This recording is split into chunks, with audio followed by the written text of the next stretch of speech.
फिलिस्तीन के आतंकी संगठन हमास को गाजा से जड़ से उखाड़ फेंकने के लिए इजराइल ने 3 लाख सैनिकों को रिजर्व कर लिया है और इसमें से 1 लाख सैनिक अब पूरी तरह से गाजा पर हमले की तैयारी कर रहे हैं। इजराइल पहले ही गाजा पर पूर्ण कब्जे का ऐलान कर चुका है और इस सब के बीच गाजा पर लगातार रॉकेट दागे जा रहे हैं।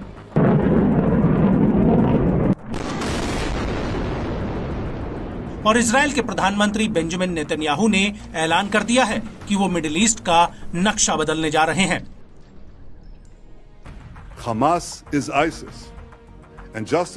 गाजा पर हमास की मजबूत पकड़ की तबाही की तस्वीर अभी शुरुआत है।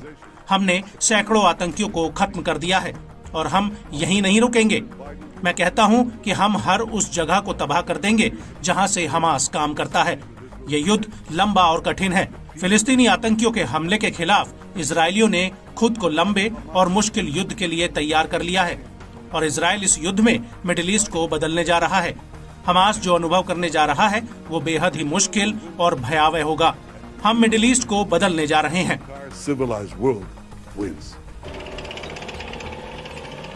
और अगर नेतन्याहू की ये बात सच होती है तो मिडिल ईस्ट के नक्शे से गाजा का नामो निशान मिट जाएगा और वो पूरी तरह से इजराइल में मिल जाएगा।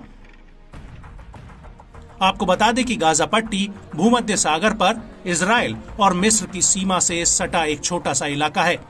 ये 2 फिलिस्तीनी इलाकों में से एक है और दूसरा इलाका इजराइल के वेस्ट बैंक में आता है, जिसमें पूर्वी यरूशलेम और जॉर्डन और डेड सी का बॉर्डर लगता है। साल 2005 में इजराइल ने अंतर्राष्ट्रीय दबाव में गाजा से अपना कंट्रोल छोड़ दिया था। उस वक्त इजराइल ने अपने 9,000 सेटलर्स और आर्मी को गाजा से वापस बुला लिया था और साल 2006 से ही गाजा पर फिलिस्तीन के आतंकी संगठन हमास का कंट्रोल है और इसके बाद से गाजा में अभी तक कोई चुनाव ही नहीं हुआ है।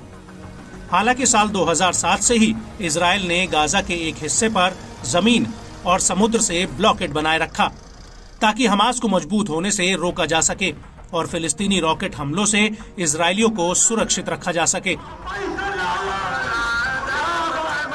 और एक अनुमान के मुताबिक जमीन के इस छोटे से टुकड़े में करीब 20 लाख लोगों की आबादी रहती है और इसकी लंबाई 41 किलोमीटर और चौड़ाई मात्र 12 किलोमीटर है और ऐसा कहा जाता है कि यहाँ पर हर प्रति वर्ग किलोमीटर औसतन 5,500 लोग रहते हैं, जिसकी वजह से ये पूरी दुनिया में सबसे ज्यादा घनी आबादी वाले इलाकों में से एक है।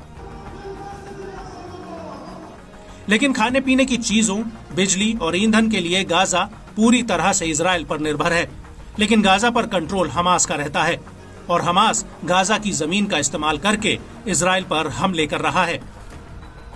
लेकिन गाजा चारों तरफ से इजराइल से घिरा हुआ है और यहाँ पर किसी भी चीज की सप्लाई पूरी तरह से इजराइल पर निर्भर करती है। लेकिन 2007 में गाजा फिलिस्तीनी सरकार के कंट्रोल से निकलकर हमास के पास चला गया था